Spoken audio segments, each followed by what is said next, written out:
are pleased to have you for the 9th Annual Pasadena Business and Economic Summit. We hope by the end of today's event, you will walk away with a better understanding of what is currently going on in the business world. The information you receive hopefully will also assist you in making sound decisions, planning for the future, and give you a competitive edge. With our 3 dynamic speakers today, I don't think you're going to be disappointed. We now have more than 300 med tech companies coming to Pasadena. You see companies like Protomer Technologies, Zencor, Doheny Eye Institute, the General Motors Design Center. I mean, these are highly coveted companies. These are, I think, Zencor, no, Protomer is an Eli Lilly company. And Eli Lilly is very interested in expanding some of their operations right here in Pasadena. Zencor, another tremendous asset. And that's where we're seeing tremendous growth. For, when people ask me, what are we seeing in the future of Pasadena? Well, I see us building on what we know we have. We have tremendous talent. We have tremendous educational institutions that are spinning off the best and the brightest.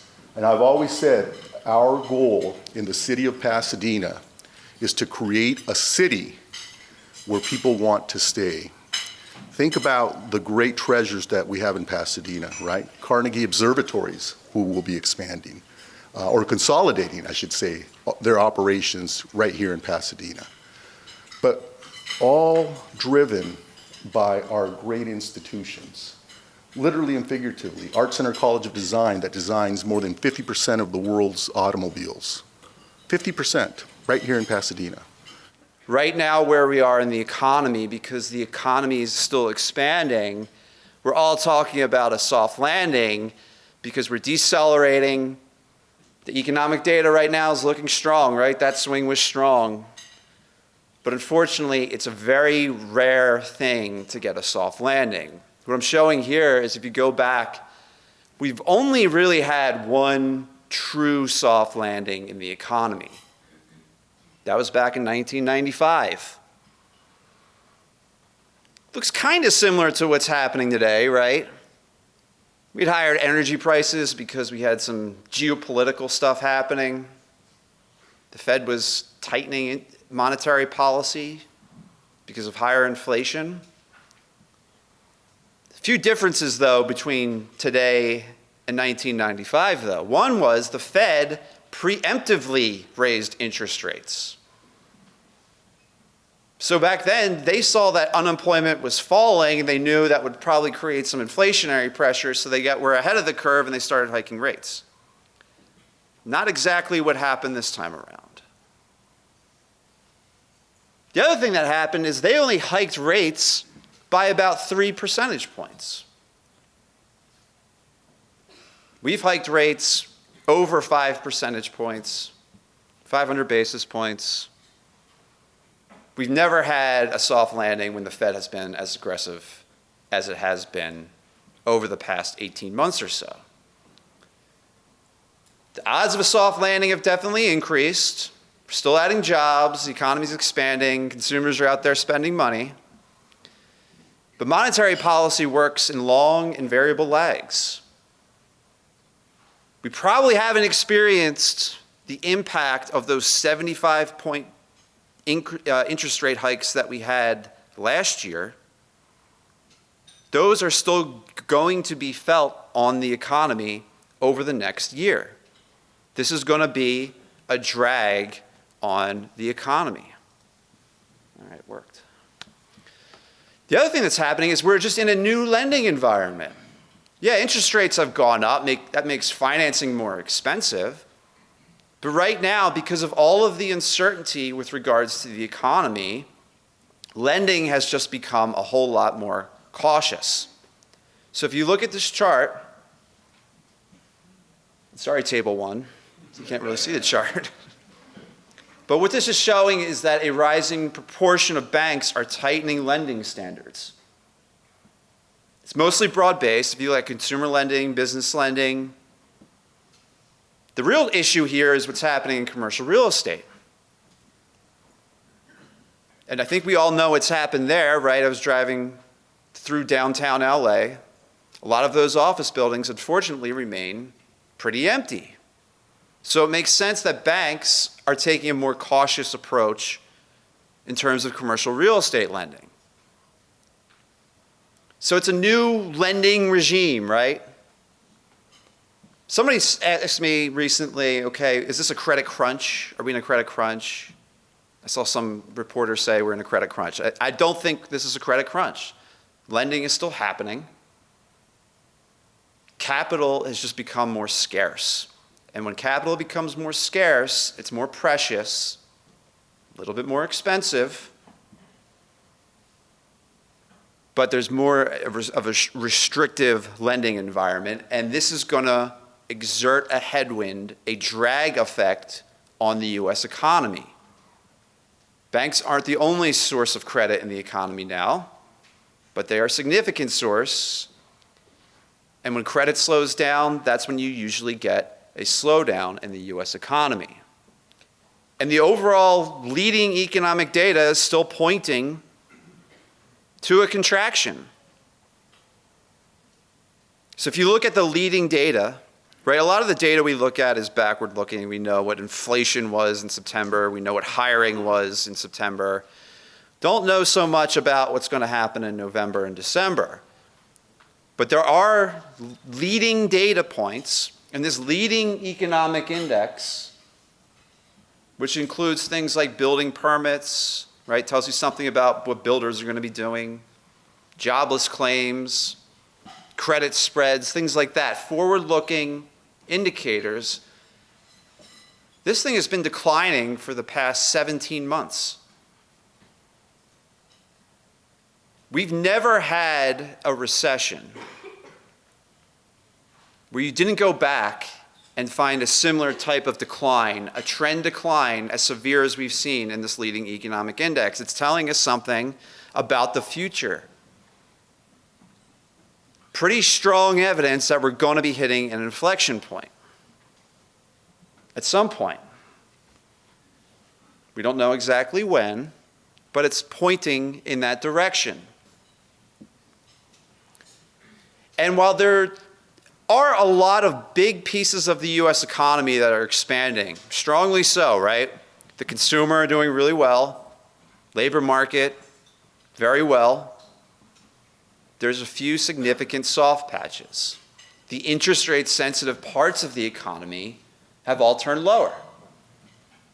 What I'm showing here is that the manufacturing sector of the economy, the real estate sector of the economy, both have turned lower as interest rates have turned higher. Real estate in particular. Housing market down about 15% over the past year in terms of existing home sales. 15% decline. Look at commercial real estate. Commercial real estate transaction volumes down about 60% over the past year. So real estate has been hit especially hard. Now manufacturing, not quite as hard, and manufacturing looks like it's starting to come back, but there are some headwinds there as well. Not only are higher financing costs, you have what's happening with the different auto unions. But these sectors of the economy not displaying the same type of resilience. Smaller sectors of the economy, not enough for them alone to drag you down into a recession, but some definite pain points. And the one big thing that's supporting economic growth is the services sector. I've been talking about this for a long time. Coming out of the pandemic, there's a lot of pent-up demand for services. Going out to eat, going on vacation, going to see the doctor, going to the financial advisor, all that stuff we couldn't do during the pandemic. This is what consumers are spending their money on now. Services. Right here, this shows that the services economy is still expanding. Manufacturing, real estate down, services still up. Services is a much bigger part of the US economy. Underlying this, though, is the consumer, the state of the consumer. Underlying the consumer is the state of the labor market. So the labor market is increasingly important. As long as the labor market is strong, consumers are going to go out there and spend. And they're probably going to go out and spend money on services. And the labor market, as I mentioned before, a remarkable degree of strength. This is the number of jobs that we're adding nationally on a month-to-month basis. You can see over the past year or so, the trend has been lower, meaning the pace of hiring has cooled down. But look at the number of jobs we're adding every month still. Again, September over 300, August over 200. Anytime you add over 100,000 new jobs, right? The labor market sees 100,000 new people come in it every month. So anytime you add over 100,000, you're expanding, you're growing. When we're adding jobs, that means more households have money to spend. When they're spending, the US economy is growing. If you look at the unemployment rate, it's very low. It's started to drift slightly higher in recent months. But we're below 4% right now in the unemployment rate, which is very seldom of an occurrence. The labor market remains exceptionally tight. Now that's an important point, because right now the tight labor market, we're adding jobs, the labor market is tight. There's a lot of demand for labor. That's putting upward pressure on wages and incomes. So again, we're trying to think, okay, how's the consumer going to fare over the next year or so? Well, it all depends on the state of the labor market. We're going to talk about various sectors of the local Pasadena economy, and we want to talk first about the life sciences industry. So what we see is that we are very excited in the city of Pasadena to be part of an expansion of the life sciences industry. And I'm not going to go through all of these that the mayor talked about. If you don't see your name, don't worry about it. Or if you do see your name and I go too quickly, don't worry about it. We're very excited to have some really fantastic companies in the city of Pasadena. And we're excited to present the opportunities through our land use. And yeah, thank you. I wanted to stop right there if I could for just a minute, because when we talk about life sciences, a lot of us think about genes, gene splicing, things related to the human body, but we are also very excited to have General Motors here doing advanced design work. This is a North American first for the city of Pasadena in terms of having the collaboration between Art Center and General Motors here really working on the next phase. And one of the reasons that we're so excited in the city of Pasadena about life sciences coming here is because they are really, really good paying jobs. And they're good paying jobs that don't require, as you might think, you don't have to have a master's degree, you don't have to have a postdoctorate degree. If you look at, this is the only slide that I have that has any charts, but really these are $100,000 paying jobs. And by and large, they're bachelor degrees, they're high school graduates, and some college. Sure, we need the docs, we need the folks that have their postdoctorate degrees that are helping run the companies and are helping lead the research.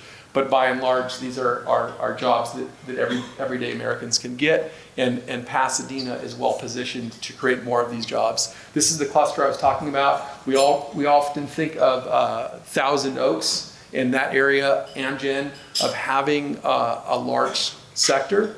But actually, we are growing. We are really catching up. And we see, obviously, that Orange County doesn't go all the way down to San Diego, but San Diego has a large cluster as well, near around CSUN, and obviously the west side. But Pasadena is really growing. We've got a lot of interest. We've got a lot of office space available. And we've got a lot of planning and zoning that's been done to create opportunities for these companies to come in. And as we got direction previously, with respect to outdoor dining. We've gotten direction to figure out how to make it easier for these life sciences companies to come in the city of Pasadena. As staff, we don't know this business. You all who are in this business know the business. And so we sat down and met with them to understand what some of the barriers were.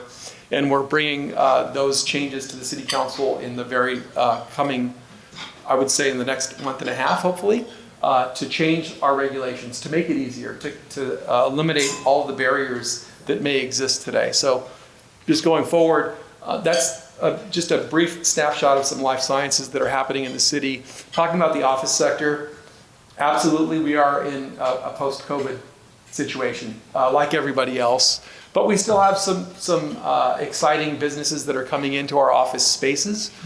This is Build Your Dreams, that they are one of the fastest growing companies with respect to design and manufacturing. Headquarters are here, manufacturing is elsewhere in terms of some of the electric cars and buses that they have. This is actually an opportunity for a wonderful creative office space. I think many of you may know this space. I'm not sure that we actually have a potential user just yet, but this is a space that we are very excited about. There's a lot of TI work going on the interior right now in preparation for a new business to come in. We do have two brand new 100,000 square foot medical offices that are under construction. One by USC Keck, and this is at the corner of California and Fair Oaks. And then we have one Huntington Hospital that's just a little further behind in terms of construction.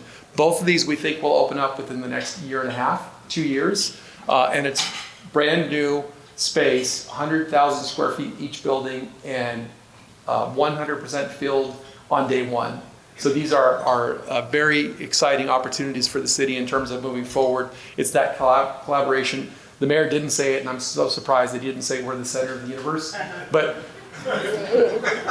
we think we are, and we talk about the life sciences, we talk about the office space, the medical space.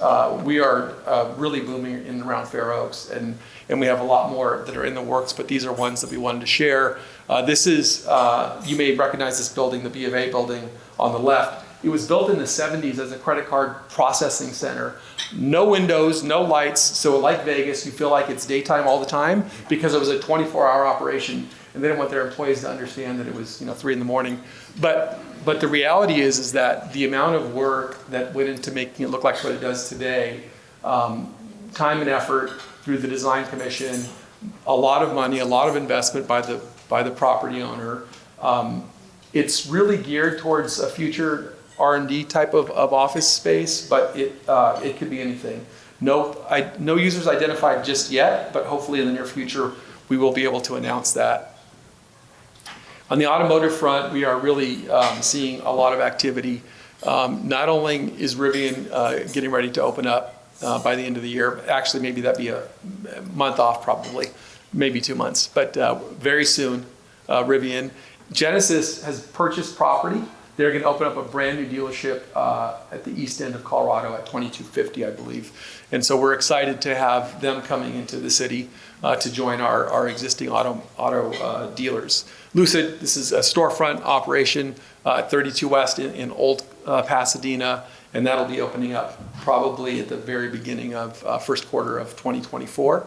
Rusnak is expanding to have a brand new Porsche dealership on the east side, adjacent to where the Home Depot would be along Walnut and Foothill. And this would be about 60,000 square feet, brand new dealership. We're very excited as a city because of all the sales tax dollars that we're seeing in these pictures. Which relates then back to jobs, and on the retail and entertainment front, we're also seeing some strides. We have some new businesses that have opened recently, some in the future. Previously, we've saw some only online retailers becoming brick and mortar. Doc Martens is one of the big ones. We're excited about them coming into Old Pasadena. We've seen some nice restaurants come into town. Regal Cinemas did reopen, which was nice. It was Pacific Theaters, you might recall, over at Paseo. Regal has been open since June and is doing quite well. We are excited. Although that industry is a little shaky right now, we do know that there's brighter days ahead. Air One Market, for those of you that haven't been there, I would recommend that you go there. This is an historic building. It was the I. Magnin building over on South Lake. It's been redone. Actually, I think that then Vice Mayor Andy Wilson really pushed staff on that one to help make that one happen. But we're really excited. It's a beautiful store. Up above there is TIA, which is women's health care, and then Brella, which is child daycare. So it's a very interesting building in terms of the mix of uses, but Erewhon's doing quite well, and we're very excited about the rehab of that building. On the hotel front, we're seeing brand new hotels that are under construction today and those that are also past the entitlement phase, and we're waiting for the financing. Whereas Charles, the financing to get a little bit better in terms of interest rates, and we think we're going to see those come online soon. AC Hotel is under construction. They have an aggressive timeline, and one of the reasons for that is because they're not going subterranean. No subterranean parking. They're going to do leased parking off-site nearby, and so we're expecting that maybe within 13 months that thing might be ready to go. So we're excited about that. Hill in Colorado is a massive hotel project that's entitled. No building permits yet. We've talked to the property owner and the developer, and they are very excited about moving forward. We don't have exact timing yet, but it's about 400 rooms. Across the street is a smaller mixed-use project that's in plan check. So we're excited about that 50-unit apartment project. I know that a lot of folks in the room maybe don't deal in residential, but we have a few residential mixed-use projects. Charles is absolutely right. We've seen building permits sort of dip a little bit on new housing starts, but we're starting to see some entitlement happening. And the City Council did approve a 200-plus unit project last evening in downtown Pasadena. And so this is a few examples, and I think what you're going to see on the screen here are actually some affordable housing projects. There are tax credits and other funding opportunities available for affordable housing at the state, federal level. We're excited about Heritage Square South. This is, we think, going to open, this says opening 2023. My guess is probably in the first quarter of 2024. You'll see it, it's out of the ground, and it looks beautiful. This is now, I believe, open and done, and we're excited about this project at 99 North El Molino, 40 units. This is not affordable, but it is beautiful nonetheless. And that one's done, so I don't know if Arash is in the room, but fantastic project. So this is a project, this is the Panda Inn site over in East Pasadena, and the Panda Inn project is under renovation. They're getting ready to celebrate a major milestone anniversary, and there's a major component to it that's residential. No, I think that we're not going to see major apartment permits in the next probably 6 to 9 months, but maybe after that we'll start seeing some more. So that project's approved, but no permits yet for the residential side. And this is a senior housing project that's affordable, that's right across the street from City Hall. We're excited about this project moving forward. There are some renderings on the screen. That's not the final design review yet, but it needs to be finished. We're excited about that project because it's 100% affordable and 100% senior.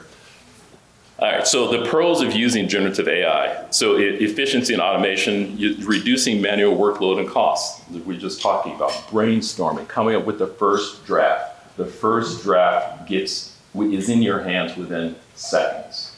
And that's really sometimes all you need. You need to get something done, but you just don't feel it. You just can't, I just can't get past that block.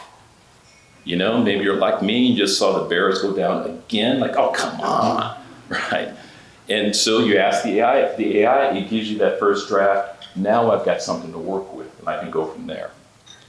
Personalization, it'll help you personalize products, services, experiences. Innovation, now this is a funny thing about, I agree that it provides innovation. I asked it about itself because, I thought that was probably the best way of giving you a description of it.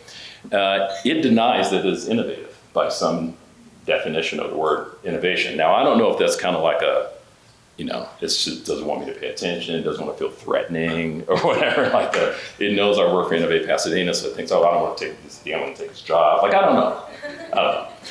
But the definition of innovation is to take two separate ideas and smash them together. And that's certainly what we did at Idea Lab all the time. Then that's what this model does. So one of the tricks that I will share with you that I use all the time is give me 20 ideas about this, okay? Give me 10 more that are unexpected. And it'll give me 10 different ideas. Give me 10 more that are innovative. Now, the difference between those two, the first one, give me 20 ideas, is based upon the most probable answers to the query that I gave it, the most probable. When I say give me unexpected, it's moving down to probable, but not the most probable. So now it's gone from whatever that high percentage number of ideas or responses is, down to a lower number. It's not completely in the trash, but they're still probable, just not as much as you want. So that's where you get some of that out-of-the-box thinking. Right? And then innovative, it takes the query that you've made and then vectors against some other type of an example, something that's kind of sort of related to it, but it does an idea mashup for you. That's the way you can get some really different thinking out of it, right? So it doesn't call that innovative, but by the definition of innovation, that's what it's doing. But here's something that I want you to think about. We're going back to that content creation idea, doing that first draft, right? So you don't need the copywriter to do the first draft anymore, but let's think about how am I working organization. You've got a copywriter, you've got a manager. The manager edits the copywriter's work before they put it up on the website. Now, the manager's got a whole lot of other things they have to do instead of being a part-time editor. So what you can do is have the AI do the first draft. So the AI does the first draft. Your copywriter, who is a writer, probably has a degree, an MFA degree in writing, actually knows what they're doing, then gets to advance to being an editor. The manager takes a look at their editing skills, say, yeah, it looks good. Now the manager doesn't have to do any editing anymore. The copywriter is now an editor using ChatGPT to do the first drafts. So now your manager has more time, and your copywriter just got a promotion that they can put on LinkedIn and then sell themselves at a higher degree later on. That's a win-win-win across the board. It's 3 wins. OpenAI wins because you paid them $20. So it's a win-win-win across the board.